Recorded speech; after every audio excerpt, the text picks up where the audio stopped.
মাঝরাতে আকাশকে বিছানা থেকে লাথি মেরে ফেলে দিল তার স্ত্রী সীমা। আকাশ উঠে চোখ কচলে বলল, কি হলো, কি শুরু করলে? মেয়েটা অদ্ভুত একটা হাসি দিয়ে তাকিয়ে আছে, কিছুই বলছে না। আকাশ বিরক্ত হয়ে বলল, সরো, আমি ঘুমোবো। সে ঘুমোতে যেতে চাইলে আবার তাকে ধাক্কা দিল সে। আকাশ অবাক হয়ে বলল, কি ফাজলামো এসব, রাতের বেলা ঘুমোতে দেবে না নাকি? সীমা উঠে বসে চোখ বড় করে তাকিয়ে আছে। আকাশ স্ত্রীর অগ্নিচক্ষু দেখে ভয় পেয়ে গেল। মেয়েটা ইশারা করে ঘরের বাইরে যেতে বলল। বাহার আতঙ্কিত হয়ে আস্তে করে বেরিয়ে গেল, আর কিছু না বলে। ভয়ে ভয়ে দরজার সামনে এসে আকাশ ভাবলো, এটা কি দেখলাম, এ কিভাবে সম্ভব? সীমার চোখগুলো এমন লাল হলো কেন? বিয়ের 3 বছরে তো এমন কিছুই হয়নি, ওর চোখগুলো এমন কি করে হলো? না, ভয় পেলে চলবে না। স্বামী হিসাবে আমার দায়িত্ব আছে ওর প্রতি। ওর কি হয়েছে সেটা আমার জানার দরকার। কথাগুলো ভেবে সে সাহস সঞ্চয় করে আবার ঢুকলো ভেতরে। ভেতরে ঢুকে দেখে সীমা কান্না করছে। সে কাছে গিয়ে বলল, কাঁদছো কেন? সীমা বলল, আমার বন্ধুটা চলে গেছে। কে বন্ধু? এখানে তো কেউ নেই। তুমি বুঝবে না, ও আমার বন্ধু, খুব ভালো, আমাকে খুব ভালোবাসে। কি বকছো এত রাতে? কার কথা বলছো আমি কিছুই বুঝতে পারছি না। তুমি বুঝবে না, তুমি ঘুমো। কথাটা বলে সেই মেয়েটা চোখ মুছে শুয়ে পড়ল। আকাশ তারপর তার পাশে শুয়ে ভাবছে, কি বললো মেয়েটা? এত রাতে কোন বন্ধুকে দেখেছে সে? মাথার সমস্যা হলো না তো? সেও ঘুমিয়ে গেল। সকালবেলা অফিস যাবার সময় সীমা বলল, এই আজকে 5 কেজি মাছ আনবে। আকাশ বলল, 5 কেজি? এত মাছ তো কোনোদিন আনি না আমি। আমরা তো দুজন মাত্র। আনতে বলেছে আনবে। আরে আমাদের তো ফ্রিজও নেই, নষ্ট হবে তো। সীমা একটু চোখ গরম করে বলল, বললাম না আনতে। আকাশ ওর দিকে তাকিয়ে থেমে গেল। আচ্ছা আনবো, 5 কেজি কিন্তু। সে পাগলের মতো হাসতে লাগলো। আকাশ অবাক হয়ে তাকিয়ে আছে তার দিকে।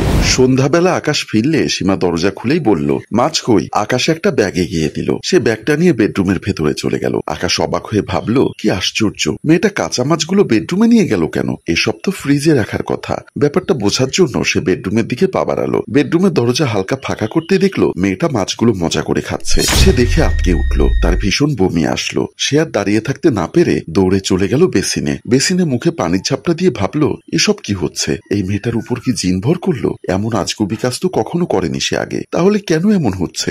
এই বিষয়টা গোড়া থেকে জেনে সমাধান করতে হবে আমাকে। রাতের বেলা শুয়ে আছে তারা, অন্য পাশে ফিরে আছে তার স্ত্রী। আকাশ ভাবছে কিভাবে এটা সমাধান করা যায়। ভাবতে ভাবতে সীমার দিকে ফিরে চাইতেই হঠাৎ দেখে সীমা উঠে বসে আছে। তার চোখ জোড়া লাল, আর ঠিক তার দিকেই তাকিয়ে আছে। আকাশ কিছু বলতে চাইল, কিন্তু শব্দ হলো না। এমন সময় ঘরের লাইট অফ হয়ে গেল। আকাশ বুঝলো সীমা এবার তার উপরে উঠে বসেছে, তার গলা চেপে ধরেছে। অনেক চেষ্টা করে নিজেকে ছাড়াতে পারছে না। এমন সময় একটা হাত এসে পড়ল সীমার মাথায়। সে অজ্ঞান হয়ে পড়ে গেল বিছানায়। আকাশ উঠে বসলো। সাথে সাথে লাইট জ্বলে উঠলো। আকাশ দেখলো একটা তান্ত্রিক দাঁড়িয়ে আছে। কোনো চিন্তা করিস না, আর বিপদ নেই আপাতত, কিন্তু এই বাসায় থাকা উচিত হবে না। কিন্তু আপনি কে? এমন হচ্ছে কেন আমাদের সাথে? আমাকে তুই চিনবি না। ধরে নে তোর উপকারের জন্য আল্লাহ আমাকে পাঠিয়েছেন। আর এসব কেন হচ্ছে এর উত্তর পাবে তোর এই নতুন বাসার বাড়িওয়ালার কাছে। হুজুর নিমেষেই যেন হাওয়ায় মিলিয়ে গেল। পরদিন সকালে আকাশ বাড়িওয়ালা রমিজের বাসায় গেল। তাকে বসতে বললে সে বলল, ভাই বসতে আসিনি, আগে বলুন এ বাসায় কি সমস্যা? তিনি বলল, আরে ভাই কি আর সমস্যা হবে,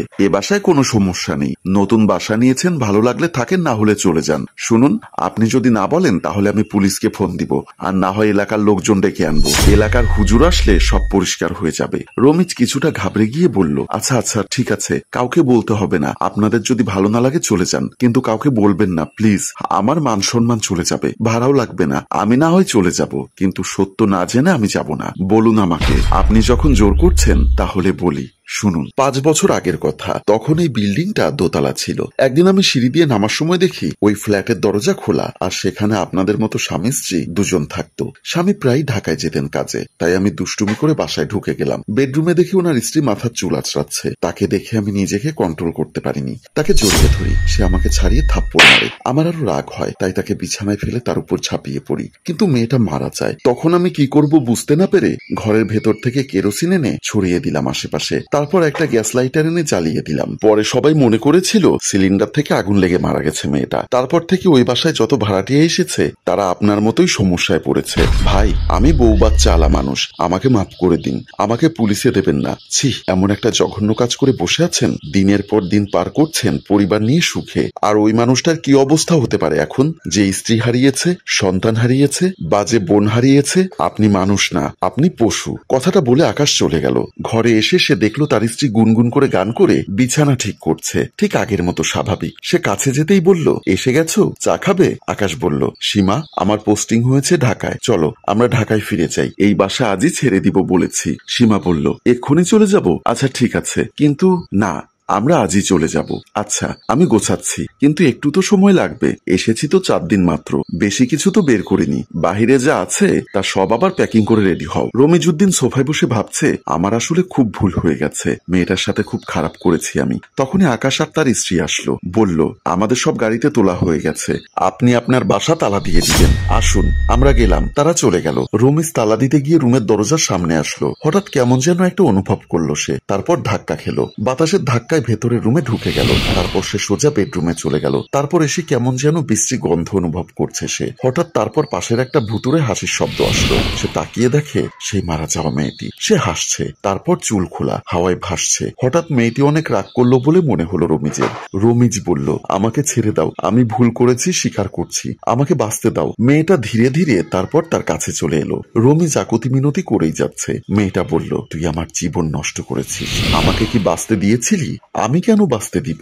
দয়া করো আমাকে প্লিজ, আমার পরিবার আছে, আমারও ছিল, স্বামী ছিল, আর আমার গর্ভে সন্তান ছিল। এই বলে সে তাকে গলা চেপে ধরলো। সে বাঁচার চেষ্টা করলো, কিন্তু পারল না। এক পর্যায়ে রমিজের দম বন্ধ হয়ে গেল, সে মারা গেল। মেয়েটা রমিজের মৃত্যুর খুশিতে দাঁড়িয়ে হাসতে লাগলো। সম্মানিত ভিউয়ার্স, গল্পটি কেমন লাগলো কমেন্ট করে জানাবেন। গল্পটি রচনায় ও পরিচালনায় অভিক, ক্যামেরায় শিহাব ও শাকিল এবং প্রযোজনায় মঞ্জুর মোর্শেদ। ধন্যবাদ।